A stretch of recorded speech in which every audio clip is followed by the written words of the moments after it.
Andrew, why do all publishers have ADHD? I haven't done the research. Okay. But I think constant cycle of urgent things arising and the getting fascinated with the next thing keeps you going. I mean, if all publishers do have ADHD, that probably helps. Okay. That actually sounds scientific. I'm sorry to report to everyone. Well, sorry, audience. You heard it here first. Not everybody in publishing has ADHD. It just feels like it. For instance, Bernie has not been diagnosed. Bernie is right. They may not be diagnosed, but that doesn't. I mean, I'm not in the business of diagnosing, but right. I'll have a conversation. Well, tell us about your book and deck. Okay. Hi, I'm Joe Beal, the founder and CEO of Microcosm Publishing. I'm also the author of A People's Guide to Publishing, which distills what I've learned from selling millions of books over the past 28 years. I'm Elly Blue, the Vice President of Microcosm. We started this podcast to share what we've learned with newer publishers, so you can learn from our mistakes. Or maybe you just want to learn about the publishing industry. This week, we welcome first-time special guest, Andrew Coltrin, PartlyRobot, author of ADHD FAQ and ADHD... Coping Skills Deck. See, it's good we have professionals on this program. Well, I've been hanging out with Joe for a while. 20 some odd years. I mean, it depends on when you set the clock. Yeah. I mean, but yeah, we'll just say that. And then, over the last few years, I've just been, I've been making zines and all that for a long time. And then... We don't need to put a timeline on that one. No, we don't. It's... Before much of our audience was born. So, I've been kicking around the idea of writing some kind of a book. And then it was a couple of years ago, sometime like in a springtime time, and Joe was like, what do you think about writing this book? The ADHD FAQ. And I was like, I want to write that book. And that's kind of how it happened. Sounds plausible and applicable. And I did the sort of deep dive, a hyper focus on the research. I have an adult daughter who'd been diagnosed not too long before, and I'd already had the autism diagnosis from a similar time to when you got yours. So right, that was part of our comparing notes voyage. Right. As I researched the book, I was like, oh. This is something that's helpful for my life. Yeah. So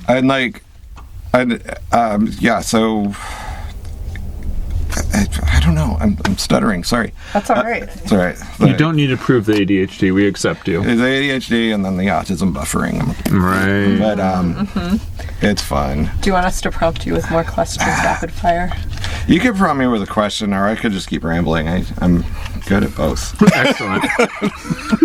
Well, I was waiting for Elly to put us back on track, because usually it's me. Well, Faith and I work very hard to move it off track, and then Elly moves to put it back on track. Do I need to move us back on track? I've heard of this Faith person. I don't know about need, but I suspect you will. Well, I have a question actually that was brought up by one of our Kickstarter backers. Oh boy. So the Back and Deck funded on Kickstarter, and that project wrapped the day that we're filming, so we just learned 20 minutes ago that it funded with 463 backers and almost $20,000, which is... Whoa! Really? Yeah. Yeah. Okay, I didn't... It was like 320% of the goal or something. Yeah. Not that I was watching closely, but it was like...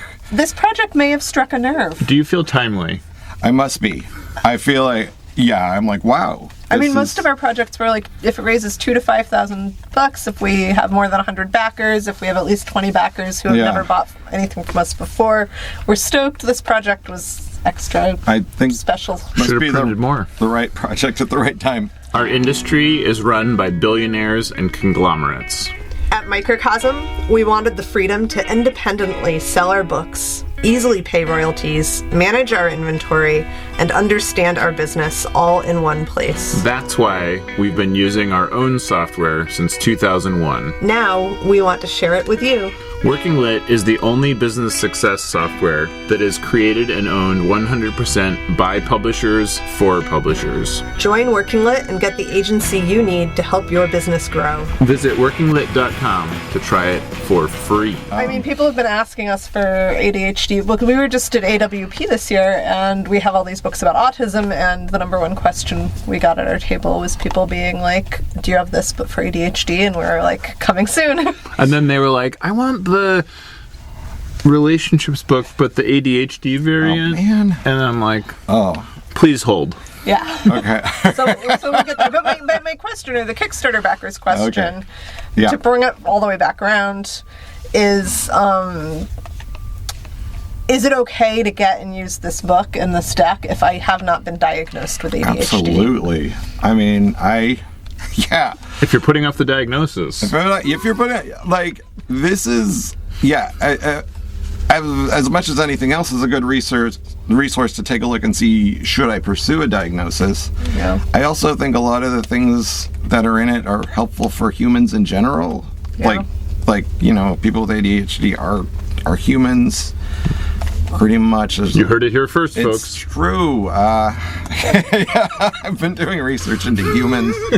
It's actually, it seems to be about as common as left-handedness. Oh, interesting. Interesting. So, you know, the numbers get crunched lots of different ways, but that was like that sort of somewhere between 10 and 11% of like children getting diagnosed, and then you realize that, oh, it doesn't go away as an adult. So there's, yeah, it's, and then, you know,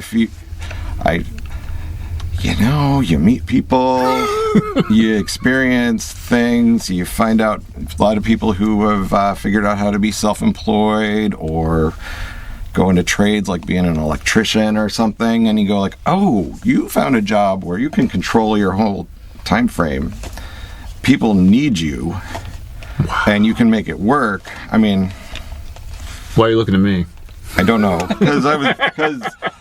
because you never make full-on eye contact the way Elly does. So, Oh, yeah.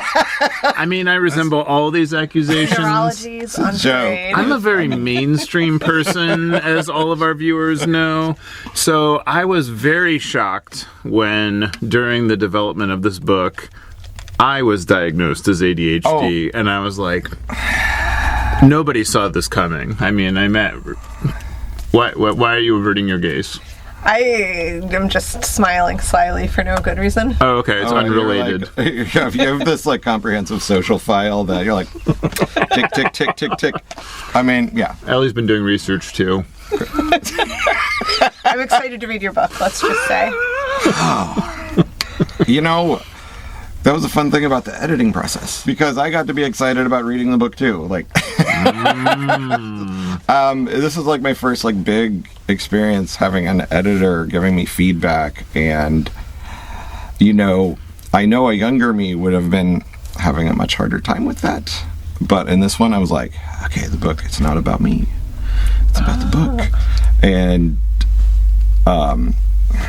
yeah, so, and I also knew like so my first thing like this, I need help, because I've tried, you know, self-publishing, and I did my little self-published time travel novel, which probably should be in the diagnostic manuals too.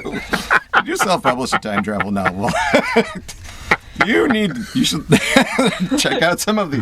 So I knew that the editing was not my strong suit. We built this software from scratch to solve our own problems starting in 2001. It's not only the reason for our survival, but the reason we've been a Publishers Weekly fastest growing publisher 3 years in a row. Now we want to share it with you. Join Working Lit and get back the agency to understand your publishing business, market and sell your books, and painlessly pay royalties. Working Lit, doing the math for publishers. Visit workinglit.com to give it a try for free. So I was like totally ready for the feedback and the collaboration, and I would just, everything about that process, even though I was like terrified to like open up the document, I was like, oh, what did they say? But then you're going into it and you're like, oh yeah, oh, that's a good change. And like, yep. And like, well, maybe I need to explain this better. And all of these things just really, I came away with feeling like this is going to be really great. So amazing. Yeah, well, do you have advice for any of our readers or publishers who are publishers or authors? Yeah, or freshly diagnosed. And are relating to some of these things that people say about ADHD and themselves may or may not have a diagnosis. Apparently, many not yet diagnosed. Don't beat yourself up.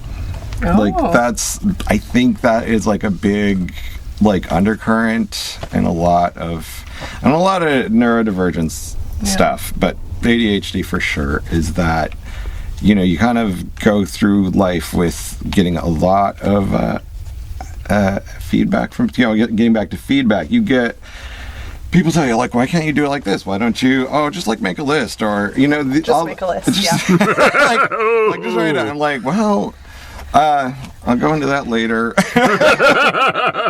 Lists are helpful, but there's a whole mindset that an ADHD person has to get through to be able to use a list very well. Okay. Because, there's all these, there's just so much stuff floating around in your head, and you like feel like you've got all these things, you're on top of it. You think you are, and then, no, you forgot 7 things, and... So how do you get all those things that are in your head, like, onto a page? Onto a page. Be in a book. Onto a page and be in a book. Oh, yeah.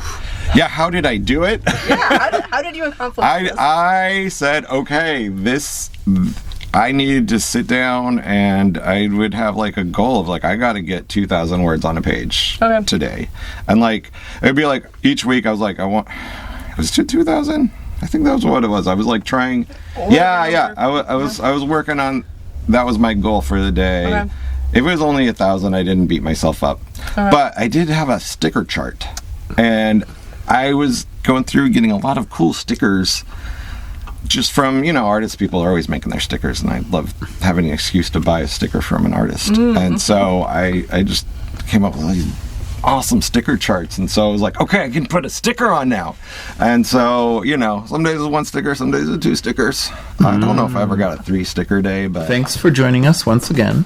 Please send your questions to podcast@microcosmpublishing.com so we can answer them on future episodes.